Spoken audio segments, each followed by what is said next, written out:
Okay, now to the maddening case of Caylee Anthony, the missing 3-year-old whose grandparents' home has been under siege lately by demonstrators. Maybe they're sincere, but they seem nutty to me. They're convinced, they're not nutty in the sense that they're convinced the child's mother, Casey, killed the baby, but they're nutty in the sense that they're going way overboard in what they're doing to those parents and that house. Casey's parents, George and Cindy Anthony, according to these people, are part of a massive cover-up. I don't know if that's true or not. That's certainly the feeling of those demonstrators. In an at-large exclusive right now, joining me live is Casey Anthony's ex-fiancée, Jessie Grund.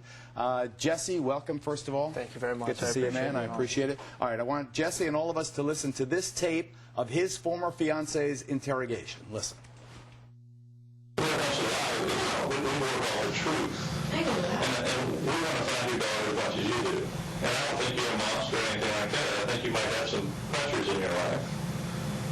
Who exerts the most pressure on you? Well, my parents used to do me. My mom does. Absolutely. Does she not think you care for your daughter good enough? Or, Yes. I mean, you might as well. You're a single mom? My parents. Gotta live up. You'll never live up to your mother's expectations, right? It's not right now. Right. But that, and that wouldn't mean that I would ever do anything or let any harm come to that child. She's the one thing in this world that I love more than anything. There, Casey seemed to be angry at her mother. Now they appear to have closed ranks. Do you agree with that observation, Jessie? I would have to say, from what I understand right now, I do agree with that observation. Have you heard what we have heard, that Cindy Anthony is spreading the word that you are somehow responsible for the death of this child, Caylee Anthony, and that you stuffed the child's dead body into Casey Anthony's trunk to frame your former fiancé? Yes, I have heard that. I'm aware of that. And your response to that? Ridiculous, ludicrous. I had nothing to do with Caylee's disappearance whatsoever at all. When exactly were you engaged to Casey? I was engaged from December 31st, 2005 until about May 28th, 2006. To 2006. The child was born in August 2005? August 2005, that's correct. So how do we know you are not the father of this child? Well, actually, because after she was born, shortly afterwards, I had a paternity test done. Let me see. He's handing me the paper now. All right, here, come back here. Dave, let's take a look at this, folks. This is the DNA parentage test report. I'm going to hand this exhibit over to Kimberly Guilfoyle, the former prosecutor, who also joins us. What do you think, Kimberly? Well, it's been notarized. It has a seal on it. Looks official. And basically, it says probability of paternity, 0%. 0%. So you are not the father. Who is the father? I really don't know. To be honest with you, Casey has fed a couple different stories to a couple different people. The story that she told me was that the father was somebody that she was intimate with one time and did not want to be a part of Caylee's life, and I accepted that because I wanted to, move forward and take on the responsibility at that time of being Caylee's father. You loved Casey and you loved this baby. I loved Casey. I wanted to spend the rest of my life with her at that time. And the baby that wasn't your own? When I found out Caylee wasn't mine, it was mixed emotions to me because I had grown very attached and loved Caylee very much. But I knew that it didn't take blood to be a father, and I wanted to step up and take the responsibility of being there for Caylee and Casey because I loved Casey so much. And yet Casey broke your heart. She did.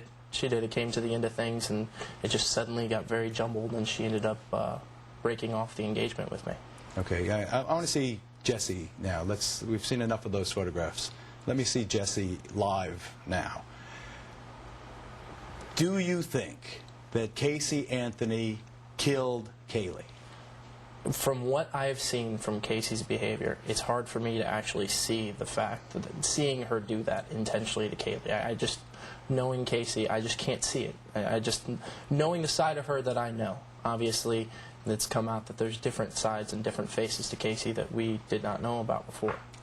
You mean her being a disco queen and hanging out and slutting around? I would say that her partying lifestyle was more extensive than some of her friends really knew. When you were together with Casey, did she frequently go out and leave the child with you? Absolutely not. I mean, she worked and she would leave Caylee with me or with my parents. So she would leave it with you or with Richard, your dad, and your mom? Only when she was working. She wasn't a go-out type of person. we would go out to movies together or watch, go out to eat. You still love her, don't you? No, I loved her. I will, she was my first love, so there's always going to be that attachment of that first love. When she wasn't leaving the baby with you, she was leaving the baby with a nanny, true? When Caylee was first born, one of her friends, Lauren, was the nanny. There was a falling out between the two of them, and I started watching her, and my parents would watch her whenever Casey was working. Once we broke up, I really lost track of who was watching her until recently when we became friends again, and even dated for a short time again back in November. There was a Zanny nanny. Zanny? She called you Zanny. Zenaida Gonzalez. Well, all I knew was Zanny. That's all I knew. And do you think that's legit? Each time that she told us that there was a nanny, it was always a feasible explanation, and no one ever questioned it. And do you believe that she wanted to shed herself? Is it not a fact she didn't want to keep this baby? She wanted to put the baby up for adoption? No, when I first found out that Casey was pregnant, I voiced the option of adoption. That was my first thing. I wasn't ready to be a parent. I believe she wasn't ready to be a parent at the time either. But she said that wasn't going to happen. Is it not a fact that the grandmother, Cindy Anthony, also the baby referred to Grandma's mama, that Grandma really took the role of Mama? She did at times. I was present when Cindy called herself Mommy in front of Casey while I was there as well. So what do you think about the grandparents' behavior in this? I believe that's a family that is under a tremendous amount of scrutiny and pressure right now, inside and out. They have never been very solidified. There's always been kind of factions within the family, the way they've gotten along with one another.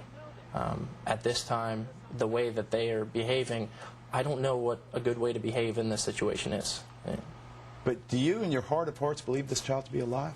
Until someone shows Caylee to, beyond a shadow of a doubt, not be on this planet anymore, I'm going to hold out hope that Caylee's still around. You know, Kimberly, that's why they can't charge her with murder. Right. Because of that lingering doubt. Even though he knows more than we know, he clings to the hope the child lives. And that's all the defense would have to say is beyond a reasonable doubt. Do you believe, can you say with certainty that this child is no longer here? That's the challenge in the case in terms of if there isn't a body, if they don't come forward with that. You do have the forensics that are compelling with respect to the trunk, the air tests that show that there was human remains, decomposing remains in the body, the cadaver alerts, but is that going to be enough?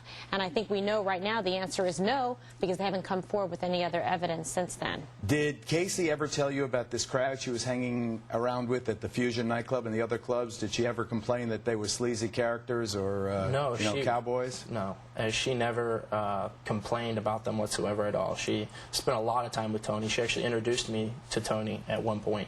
Tony, the last boyfriend? Yeah, Mr. Tony Bizarro, looking to get my approval, it seemed like. When do you think Caylee Anthony really disappeared? What date in June? I think I heard her in that conversation just like I told authorities on the 24th. On the 24th of June, you swear you heard that baby? No. Again, everything's about 100% certainty, especially in a court of law. And I've had plenty of conversations with Casey where I heard Caylee in the background. So you could be confused about it. Could be confusing them, but I believe. When was the last time you saw that baby? I haven't seen Caylee since December 4th, 2007, my graduation. Good luck to you, Jesse. Okay. I think you're an honest man, and I think that you'll make a good witness, although I'm not exactly sure if your story will help convict or exonerate this woman. Wow. And they're trying to blame this on him is the thing that's so disheartening. That's so pathetic. And I hope everyone sees the fact that I've been extremely cooperative with anyone. Well, you've been including square with me, authorities. and so's your dad, Richard, and I appreciate it. Okay. Thank you.